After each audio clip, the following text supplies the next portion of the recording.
하나님의 말씀은 사무엘상 13장 8절에서 13절 말씀까지.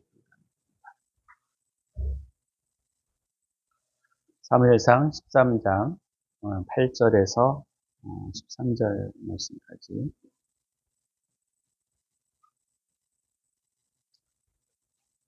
사울은 사무엘이 정한 기한대로 이레 동안을 기다렸으나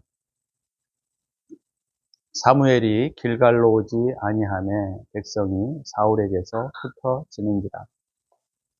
사울이 이르되 번제와 화목제물을 이리로 가져오라 하여 번제를 드렸더니 번제 드리기를 마치자 사무엘이 온지라. 사울이 나가 맞으며 문안하매 사무엘이 이르되 왕이 행하신 것이 무엇이냐 하니 사울이 이르되 백성은 내게서 흩어지고 당신은 정한 날 안에 오지 아니하고 블레셋 사람은 믹마스에 모였음을 내가 보았으므로 이에 내가 이르기를 블레셋 사람들이 나를 치러 길갈로 내려오겠거늘 내가 여호와께 은혜를 간구하지 못하였다 하고 부득이하여 번제를 드렸나이다 하니라.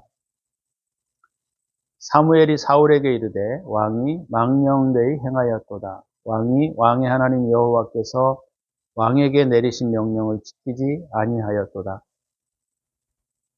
그리하였다면 여호와께서 이스라엘 위에 왕의 나라를 영원히 세우셨을 것이거늘 지금은 왕의 나라가 길지 못할 것이라. 여호와께서 왕에게 명령하신 바를 왕이 지키지 아니하였으므로 여호와께서 그의 마음에 맞는 사람을 구하여 여호와께서 그를 그의 백성의 지도자로 삼으셨느니라 하고. 여기까지 말씀 봅니다. 오늘 본문을 중심으로 사소한 문제라는 제목으로 말씀을 함께 나누고자 합니다.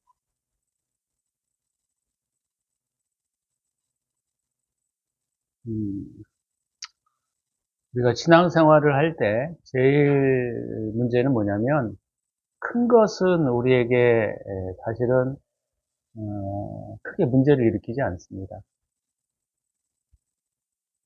그죠? 왜냐하면 우리가 신앙으로 그래도 어느 정도 정돈되어 있기 때문에 큰 문제 가지고 사단이 우리를 시험하지를 못해요. 근데 문제는 뭐냐면 아주 사소한 문제들. 특히나 부부간에 어떤 문제들이 일어날 때 큰 문제 가지고 일어나지 않습니다. 아주 사소한 문제. 그러니까 부부가 지켜야 할 도리의 어떤 큰 부분들은 알고 있어요. 그래서 그런 것들은 우리가 주의를 하는데 아주 사소한 문제들로 인하여 다툼이 일어나게 되고 그게 큰 싸움이 일어나는 경우들을 우리가 많이 보게 됩니다. 신앙도 사실 우리에게 크게 문제를 일으키는 부분들은 우리를 넘어뜨리지 못합니다. 왜냐하면 그 정도는 우리가 좀 알고 있기 때문에 그렇습니다.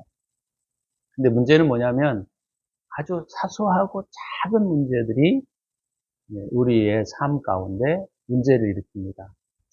이 정도는 괜찮을 것 같은데, 이건 내가 크게 신경 쓰지 않아도 될 문제인데, 이런 부분들이 실상은 우리의 삶에 큰 문제를 일으키기도 하죠. 그래서 오늘은 그런 부분들을 좀 잠깐 말씀을 통하여 나누려고 합니다. 사울은 여러분들이 잘 아시는 바와 같이 왕이 되어 암몬과의 전투에서 큰 승리를 올렸습니다. 그리고 덧붙여 사울은 블레셋 사람들과 전투에 인해서 이스라엘 내에 있는 블레셋 나라들을 조금 잠재울 필요가 있었던 것이죠. 그래서 블레셋 사람과 전투를 막상 하려고 하다 보니까 블레셋 사람들이 아주 전투력이 만만치 않습니다. 자, 우리가 읽지는 않았지만 5절에 보시면 블레셋 사람들이 이스라엘과 싸우려고 모였는데 병거가 3만이요. 마병이 6천 명이요. 백성은 해변의 모래같이 많더라. 그 당시에 블레셋 사람들이 굉장히 강하였고 또 이스라엘 진영들을 통치하고 다스리고 있었기 때문에 반역을 일으킨다라고 하는 것은 쉽지 않은 문제였습니다. 암몬과의 전투에서 승리를 이루었던 사울이 블레셋과의 전투를 치르려고 지금 준비하는 것이죠. 그래서 사울이 블레셋 사람들의 수비대, 망대 같은 곳들을 잠깐 쳤어요. 쳤을 때 그 소식이 온 이스라엘에 전파가 되게 되었죠. 근데 우리가 좀 깊게 생각해 볼 문제가 뭐냐면, 아니, 이게 그렇게 큰 문제가 될까? 저는 이 본문을 읽으면서 늘 그런 고민들이 있었어요. 이게 그렇게 큰 문제가 될까? 예배를 안 드린 것도 아니고, 예배를 안 드리고도 전투를 하는 사람이 얼마나 많이 있습니까? 그죠? 그 다음에 예배를 드리지 않고도 전투에도 이기는 경우들이 너무 많은데, 오늘은 이 사울의 모습은 그래도 이제 왕이 된 지 2년밖에 되지 않아서 상당히 하나님에 대한 신뢰도가 굉장히 높았던 분 중에 하나입니다. 그래서 전투를 나가기 전에 예배를 드린다.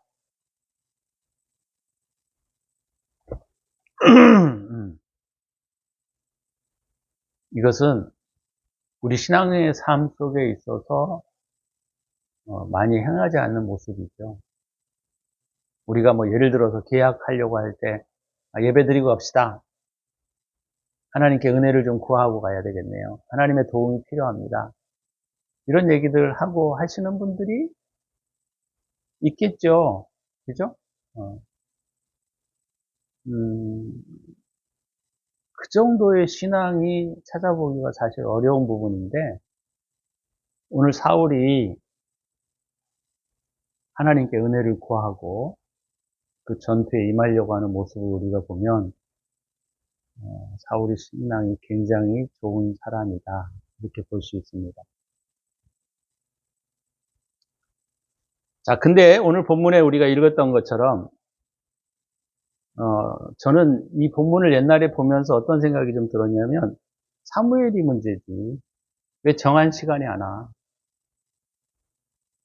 그렇잖아요. 정한 시간에 와가지고 빨리 예배를 집전해주고, 하나님의 은혜도 구하고, 그렇게 해야 되는데, 왜 사무엘은 정한 시간에 오지 않아 놓고는, 와가지고 또 주님은 또 사무엘 편을 들어가지고, 내가 너를 왕의 영원한 왕으로 세우려고 했더니, 네가 그것에 미치지 못하여 너를 폐위하겠다. 그걸 면전에서 하는 사람도 좀 참 민망스러울 거고, 주님이 또 그런 얘기를 한다는 게 참 이해가 되지 않았어요, 저는.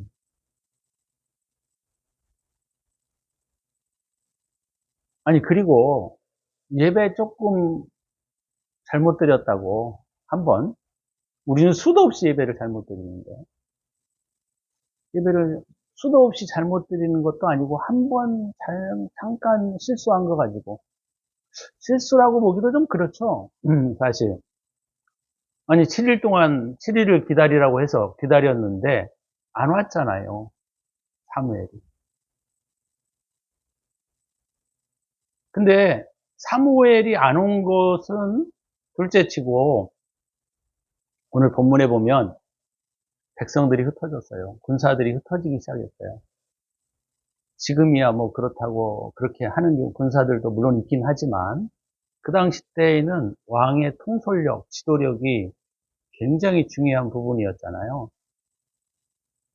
근데 오늘 본문의 내용에 보면, 우리가 읽지는 않았지만 7절에 보니까 어떤 히브리 사람들은 요단을 건너 갓과 길르앗 땅으로 가되 사울은 아직 길갈에 있고 그를 따른 모든 백성들이 떨었다. 전쟁의 형세를 판단해 볼 때 도대체 이 전쟁은 승리가 있을 수 없다. 이스라엘 백성들이 그렇게 판단을 한 거죠. 심지어 군사들을 모집해 놨는데 다 도망가는 거예요. 슬슬슬슬 눈치 보고 도망가는 거예요. 얼마나 사울이 긴박했을까요? 사무엘은 정한 시간에 오지도 않고 백성들은 지금 두려워서 벌벌 떨고 있고 심지어 백성, 군사들은 점점 그의 수중에서 몰래 몰래 도망가 버린단 말이에요. 이 전쟁은 여러분 많았죠. 그래서 사울이 안 되겠다. 이거 내가 그래도 7일은 기다렸으니까 빨리 예배를 드리고 하나님의 은혜를 구하고 이 전쟁을 치러야 되겠다. 이게 뭐 잘못된 겁니까? 이게 잘못됐다 그러면요. 우리는 수도 없이 예배를 잘못 드리는데 멍하니 앉아있다 가기도 하고 딴 생각하다가 가기도 하고 와가지고 딴짓 하다가 가는 사람들이 얼마나 많이 있습니까? 그런 측면에서 오늘 본문을 보면 이거는 참 너무 오버다 그런 생각이 옛날에 저에게 많이 들었던 부분 중에 하나예요. 예배 중심의 사람 사울, 그죠? 그리고 왕으로 추대된 지 2년밖에 되지 않아서 지금 전투하려고 하고 있는데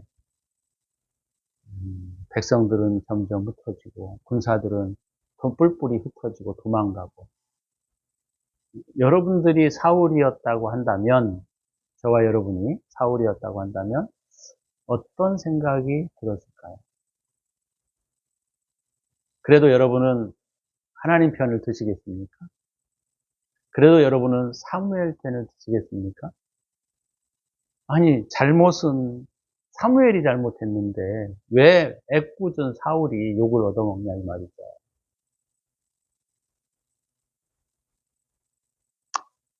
참 이 본문이 그래서 우리가 볼 때 아니 이런 식으로 하나님이 처리한다면 우리의 삶에 제대로 예배를 드리는 사람들이 없을 거고 우리가 지금까지 드려온 것들 때문에 우리는 평생 죽을 수밖에 없는 은혜를 도저히 구할 수 없는 그런 위치에 떨어지게 되는 것이죠.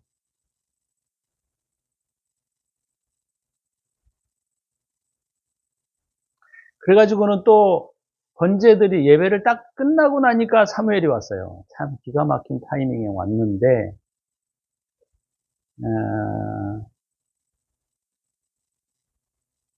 그래서 11절에 사울의 변명이 제가 볼 때는 타당하고 합당한 것 같아요. 사무엘이 이르되 왕이 행하신 것이 무엇이냐 하니 사울이 이르되 백성은 내게서 흩어지고 당신은 정한 날 안에 오지 아니하고 블레셋 사람은 믹마스에 모였음을 내가 보았으므로 그의 정황의 판단이 맞았다라고 하는 것이죠.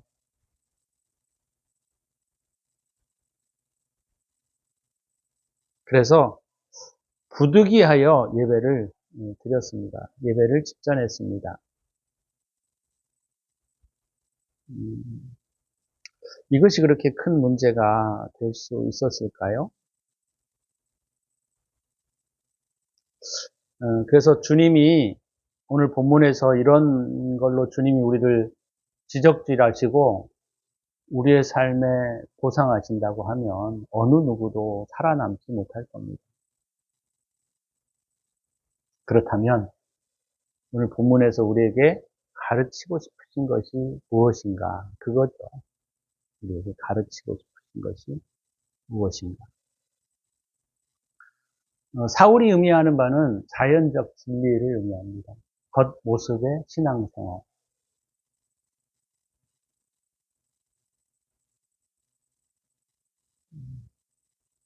우리가 율법을 지키고 예배를 드리고 하나님께 충성되이 살려고 하는 마음. 이것이 사울이 의미하는 바예요. 그렇다고 할 때 오늘 본문에서 하나님께서 사울을 통하여 이 일을 통하여 우리에게 가르치시고 싶은 이야기들이 무엇인가를 우리가 좀 찾아볼 필요가 있는 거죠.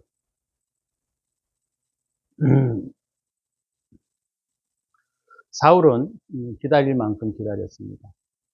또 사무엘은 정한 시간이 오지 않았어요. 백성들은 또 군사들은 두려움에 떨며 흩어지기 시작했습니다.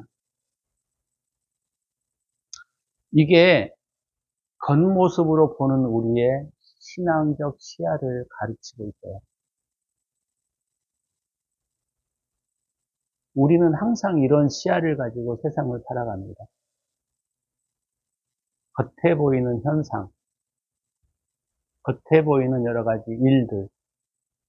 이게 저는 세상이 주는 메시지라 그래요. 세상이 주는 메시지는 굉장히 합리적이고 합당하고 우리가 볼 때 전혀 이성적이지 않습니다. 이성적이지 않지 않습니다. 그죠? 그렇게 해야죠. 아주 이성적이에요. 그게 합당하고 그게 올바른 거고 그게 올바른 신앙이다. 저는 그렇게 우리는 판단합니다. 그러나 오늘 본문에서 우리가 정말 기억해야 할 가장 중요한 이야기가 있어요. 그리스도인들이라고 하는 사람들은 어떤 사람들이냐? 아주 조그만 일, 이런 것들이 우리의 삶을 무너뜨린다는 거예요. 사울처럼. 이게 뭐 그렇게 중요해? 이게 무슨 큰 의미가 있어? 아니, 뭐, 사무엘이 집전을 해야 되겠지만, 뭐, 그렇다고 해서 왕이라고, 뭐, 그거 뭐, 집전했다고 해서 이게 큰 문제가 될 수 있나? 이런 생각들을 우리가 가질 수 있는 거예요. 뭐가 그렇게 큰 문제일까요? 사울은 기다릴 만큼 기다렸고, 사람들이 흩어지는 이 현실 속에서 하나님께 은혜를 구하는 것이 당연한 거 아니겠습니까?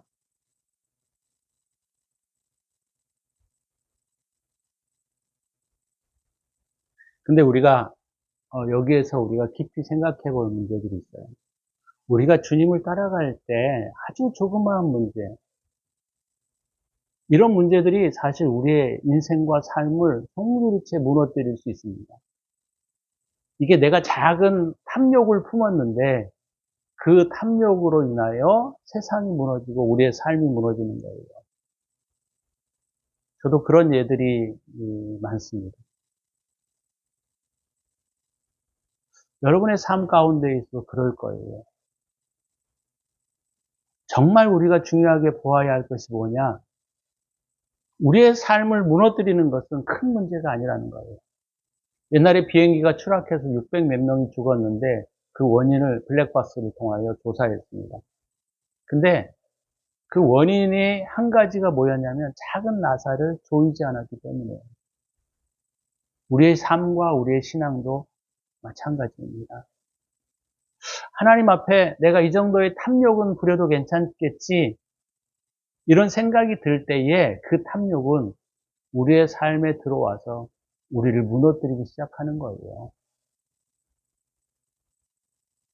이게 그것과 무슨 상관이냐? 우리가 그렇게 볼 수 있을지 모르겠는데, 우리가 보고 있는 시야를 우리는 그것 가운데 살아가고 있습니다. 근데 그리스도인들은 그런 시야를 가지고 살아가는 사람들이 아니어야 한다는 거예요. 그리스도인들은 무엇을 보느냐에 중요한 부분이 있습니다. 오늘 이 말씀의 가장 중요한 핵심은 뭐냐면, 우리가 현실이 우리에게 주는 메시지에 우리가 좌지우지 되지 말아야 한다는 거예요. 내 상황이 주는 메시지가 우리의 삶을 좌지우지 못하도록 만들어 가야 한다는 거예요. 너무너무 중요한 이야기입니다.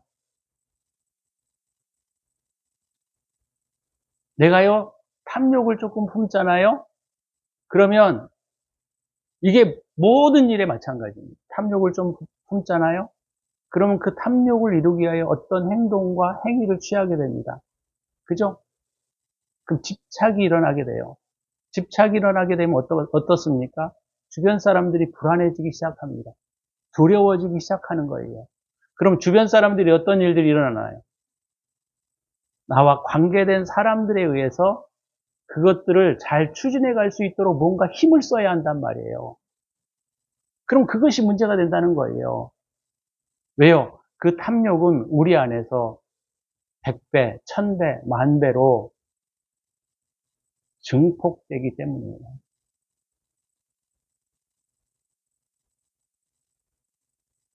그리스도인들이 누구냐? 우리는 표면적인 어떤 입장과 삶을 보고 판단해가는 사람들이 아니라 우리는 그 안에 깊이 있는 주님의 음성에 귀를 기울이고 살아가는 사람들이어야 한다는 거예요. 너희는 먼저 그의 나라와 그의 의의를 구하라. 그리하면 이 모든 것을 너희에게 더하시리라. 주님이 이렇게 말씀하셨는데 우리는 너희는 먼저 그의 나라와 그의 의의를 구하지 않습니다. 그리고 뭐를 해요? 내 삶에 필요한 것들을 얻기 위하여 몸부림을 치는 거죠. 그게 뭡니까? 상황과 환경의 노예가 되어 마치 사울이 예배를 자기 스스로 집전하고 이 문제를 스스로 풀어보고자 하는 욕심과 탐욕으로 결국 자기의 인생을 망하게 하는 거예요.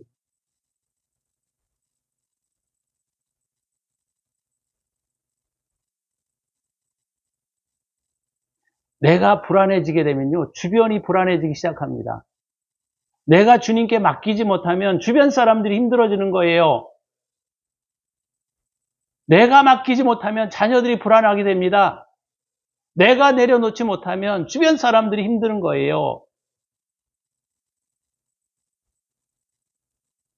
이것이 오늘 우리에게 주는 사울이 주는 메시지라는 거예요. 사무엘이 꼭 예배를 드려야 되는가? 그게 아니에요. 여기에서 의도하고자 하시는 주님의 음성은 그게 아니란 말이에요. 내가 스스로 환경과 상황의 노예가 되어 그 환경과 상황에 따라 행동과 따라가게 되면 결국 내 인생과 내 삶의 모든 부분들이 송두리째 무너질 수 있다는 것을 우리가 들으셔야 한다는 거예요. 그리스도인들은 주님을 바라보고 살아가야 합니다. 상황이 어렵고 환경이 어렵고 안 된다. 이럴 때는 이럴 수밖에 없었어. 이것이 바로 젊은이들이 취하고 있는 태도입니다. 목사님, 어떻게 기다려요? 지금 내 환경을 보세요. 내 상황을 보세요. 이게 되나요? 당연히 내가 빨리 이 예배를 빨리 집전해서 이 문제를 풀어가야죠. 이게 신앙의 겉모습만을 가지고 있는 젊은이들이 취하는 태도라고요. 목사님 빨리빨리 해요. 언제 뭘 기다립니까? 응? 지금 약속대로 오지도 않았는데. 당연히 이때는 이런 행동을 취하는 게 당연한 거죠. 이것이 오늘 사울이 취하고 있는 태도의 모습이라는 겁니다.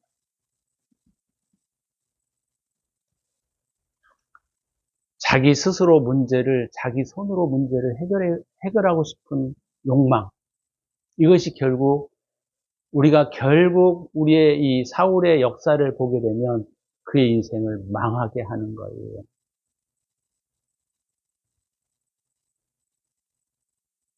자녀를 도와주겠다고요? 그래서 뭐를 하겠습니까? 자녀를 주님께 맡기지 못하는 것도 죄예요. 그게 성급함이란 말이에요. 왜 하나님께서 자녀들을 주님이 빚어가도록 만드시지를 우리는 못하는가? 자기의 성급함 때문이에요. 그것 때문에 주변 사람들이 고통스럽고, 그것 때문에 주변 사람들이 힘들어하고, 그것 때문에 주변 사람들이 나중에 결국 자기의 인생을 망치는 결과가 되는 거예요. 무엇이 문제입니까? 환경이 주는 메시지에 우리가 성급하게 결정하고 성급하게 자기가 해결하려고 하는 욕구들이 결국 사울의 인생을 망하게 하는 거예요. 그가 보고 있는 시야가 틀렸습니까? 아니에요. 그가 행하고 있는 행동이 큰 문제가 됩니까? 아니에요. 그럼에도 불구하고 사울의 삶은 인생의 표면적으로 또는 신앙의 표면적으로 결정하고 임하고 있는 태도가 그의 인생의 결국은 모든 인생을 망하게 한다는 거예요. 그럼 어떻게 했어야 됩니까? 시간이 지나도 주님께 맡기고 기다리는 태도를 취했어야 되는 거예요.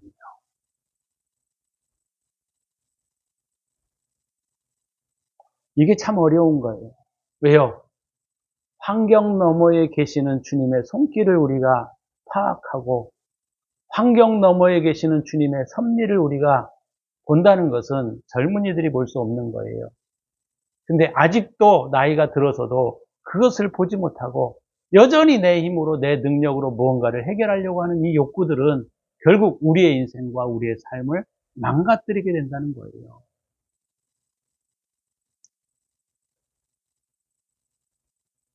여러분 13절에 오늘 본문에 보면 이렇게 말합니다.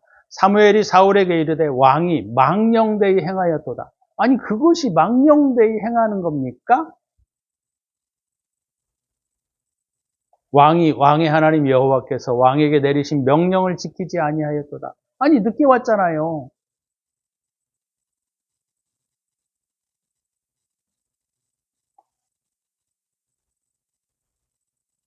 사울도 기다려야 하는 거 알아요. 근데 이걸 왜 모르겠습니까? 알아요. 근데 환경이 주는 메시지가 너무 강했기 때문에 사울이 그것들을 깊이 있게 보지 못하는 거예요. 사울의 눈은 뭐라고요? 우리의 겉모습의 신앙의 모습들이에요. 사울이 뭐예요? 자연적인 우리의 신앙의 태도들을 말하고 있는 거예요.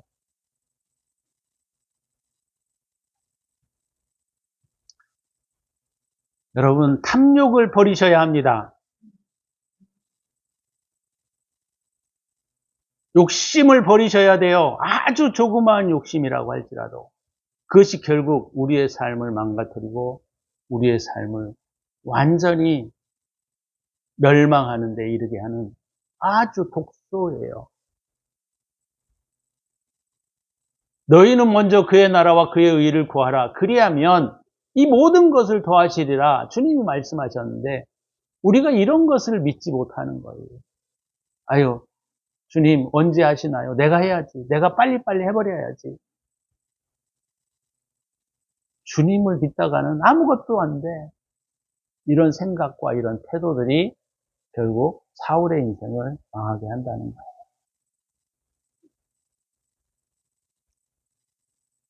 제발 좀 내려놓으십시오. 여러분의 손과 여러분의 힘으로 뭔가 해결하려고 하는 그런 잘못된 겉모습의 신앙의 태도를 빨리 버리십시오.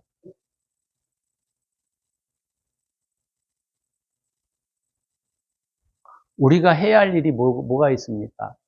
내려놓고 맡기는 일밖에 할 일이 없어요.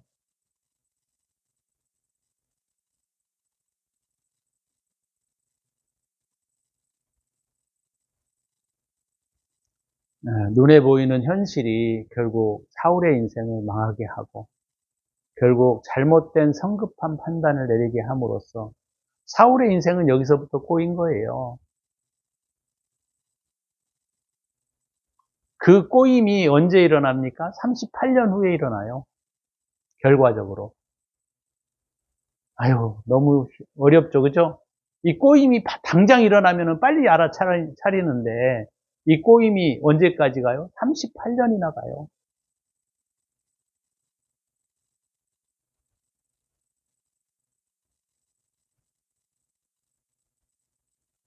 주님이 지적하고 싶으신 것이 바로 그 부분이에요.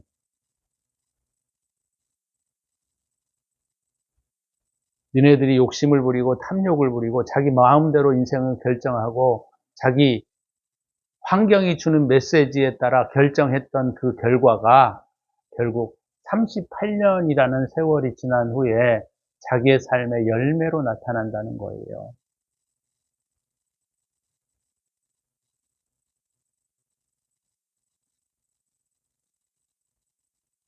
그래서 오늘 말씀을 듣는 저와 여러분들이 이 부분을 점검해내시라는 거예요. 내가 쓸데없는 세상 것을 바라보고 내 인생을 결정하고 있는지,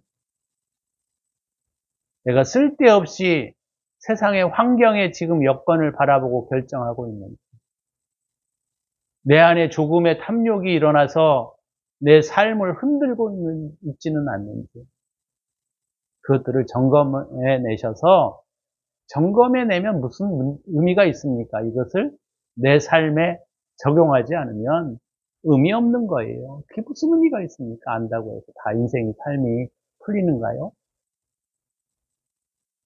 그렇지는 않잖아요.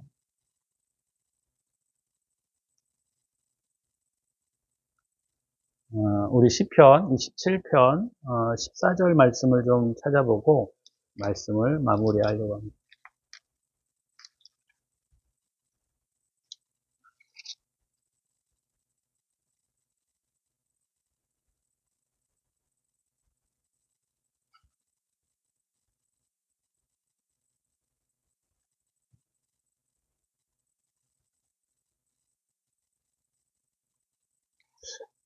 다윗이 그가 그 사울로부터 쫓겨다니면서 했던 그 고백의 신앙인데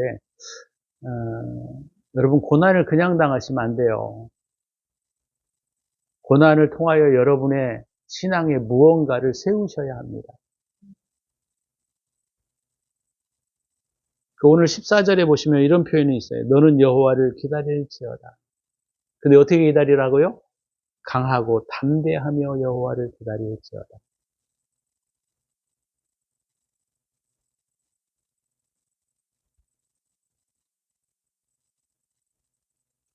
우리가 가져야 할 신앙의 오늘 중요한 건 뭐냐면 말이에요. 아주 사소한 것들이 우리의 삶을 무너뜨린다는 거예요.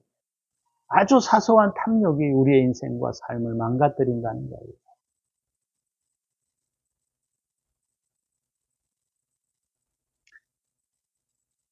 우리가 해야 할 일이 뭐라고요? 삶을 고쳐내는 거라고요.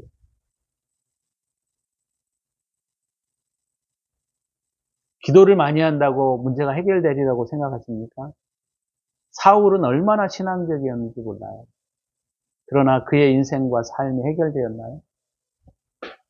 40년 살았으면 됐다고요? 얼마나 많은 세월을 사느냐가 중요한 게 아니에요. 어떻게 사느냐가 더 중요한 거예요.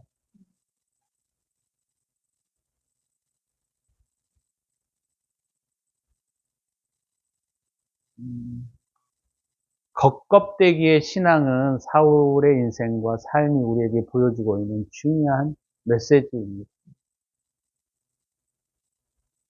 망하는 거예요. 다 무너지는 거예요. 결국 멸망하는 겁니다. 사울이 길보아 산에서 자기만 죽었나요? 요나단도 같이 죽었잖아요. 신실했던 요나단도.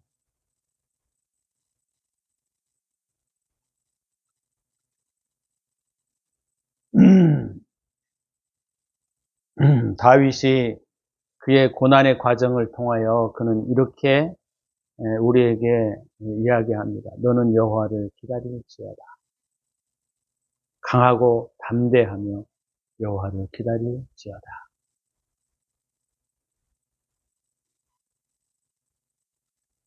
저와 여러분들이 오늘 이 말씀을 통하여 우리 안에 욕심과 작은 사소한 문제들이 있는지 또는 성급함이 있는지 내 안에 자그마한 탐욕이 있는지 그것들을 점검해내서 다시 우리를 정상 상태로 돌려놓으셔야 합니다. 다시 우리를 원상태로 회복하셔야 합니다. 그렇지 않으면 여러분 사울의 인생처럼 여러분 나중에 울게 될 것입니다.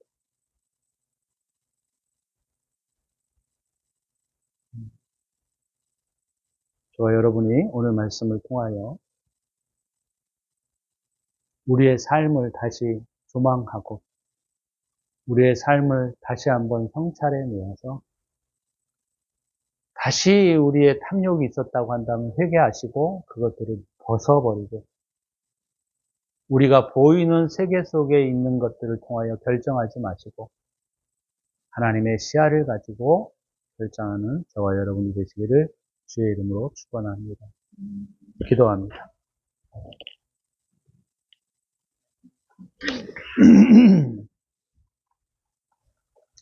하나님, 우리가 생각할 때에는 전혀 문제가 되지 않았던 것들, 우리가 생각할 때는 아무런 문제를 일으키지 않을 것 같은 문제들이 우리의 인생과 삶에 조금씩 타고 들어와서 우리의 인생을 멸망으로 인도해가는 독소가 되는 것을 우리가 배웠습니다. 주님, 우리가 어떤 마음과 어떤 태도로 일하고 있는지를 점검해내게 하여 주시옵소서. 이렇게 기도합니다.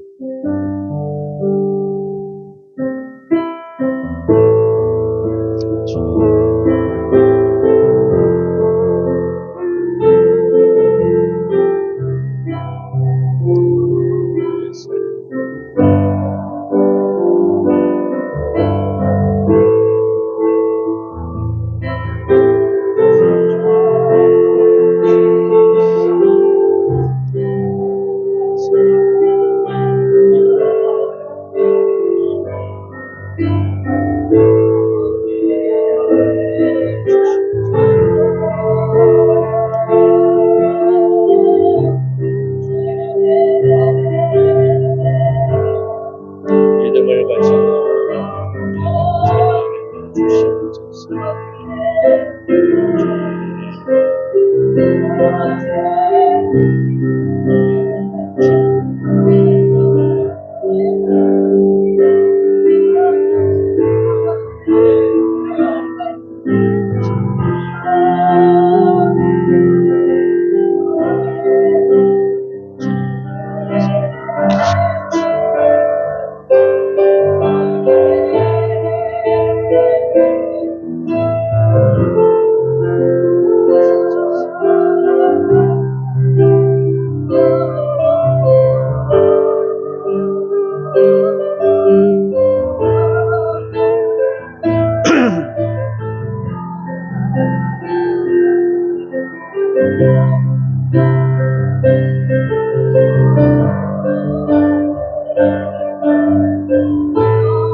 너는 여호와를 기다릴지어다.